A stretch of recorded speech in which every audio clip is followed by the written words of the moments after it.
గత 15 సంవత్సరాల నుంచి ఇంకా కొంతమంది 20 సంవత్సరాల నుంచి కూడా ఈ సమగ్ర శిక్షలో పనిచేస్తున్నాం. వివిధ విభాగాల్లో మేమందరం కాంట్రాక్ట్ అవుట్సోర్సింగ్లో పనిచేస్తూ ఉన్నాం. అయితే మన ప్రస్తుత సీఎం అప్పుడు ప్రతిపక్ష నేతగా ఉన్నప్పుడు మమ్మల్ని అందరినీ కూడా మా యొక్క క్వాలిఫికేషన్ మిమ్మల్ని అందరినీ నేను రాగానే మేము సంబంధించి అలాగే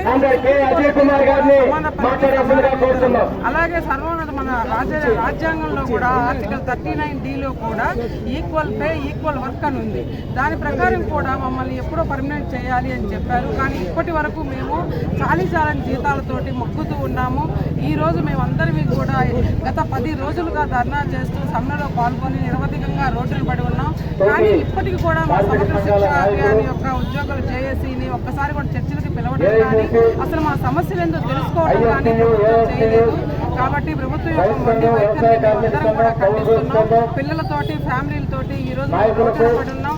చాలా జీతాలతోటి నిత్యావసర సరుకులు, కరెంటు, ఇంటి రెంట్లు అన్నీ కూడా మాకు ఎప్పుడైతే 2019లో మన ఈ ప్రభుత్వం రాకముందు ఏదైతే జీతం ఉందో ప్రస్తుతం ఇప్పుడు కూడా అదే జీతంతో మేము బతుకుతున్నాం. ఈ పిల్లలకి చదువులు కానివ్వండి, ఆరోగ్య రీత్యా కానివ్వండి, అన్ని ఎటువంటి అలవెన్స్లు ఏమీ లేవు, సంక్షేమ పథకాలు లేవు. అదే జీతంతో చాలా కష్టంగా ఉంది బతకడము. కాబట్టి రెగ్యులర్ చేస్తారు అనే కోరికతో ఇప్పటిదాకా మేమందరం కూడా వేచి ఉన్నాము. కానీ ఎటువంటి ఒక్క రూపాయి పెంచకపోగా రెగ్యులర్ చేయకపోగా జీతం కూడా పెంచలేదు. ఈ మధ్య 4 నెలల జీతం కూడా అప్పుడు చాలా మంది ఆత్మహత్య చేసుకోవడం జరిగింది. కోవిడ్ లో అనేక మంది చనిపోవడం జరిగింది. ఆ కుటుంబాలన్నీ రోడ్డున ఉన్నాయి. ఇప్పుడు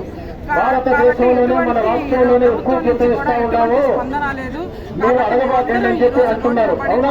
సమ్మెలో పాల్గొంటున్నాము. ప్రభుత్వం స్పందించి మా పట్ల డిమాండ్లన్నీ మా న్యాయమైన డిమాండ్లు ప్రతి ఒక్కళ్ళు అన్ని ఉపాధ్యాయ సంఘాలు, ప్రజా సంఘాలు మా న్యాయమైన డిమాండ్లన్నీ నెరవేర్చి మాకు రెగ్యులర్ చేయాలని, సమాన జీతం కలిగించాలని మేము కోరుకుంటున్నాం.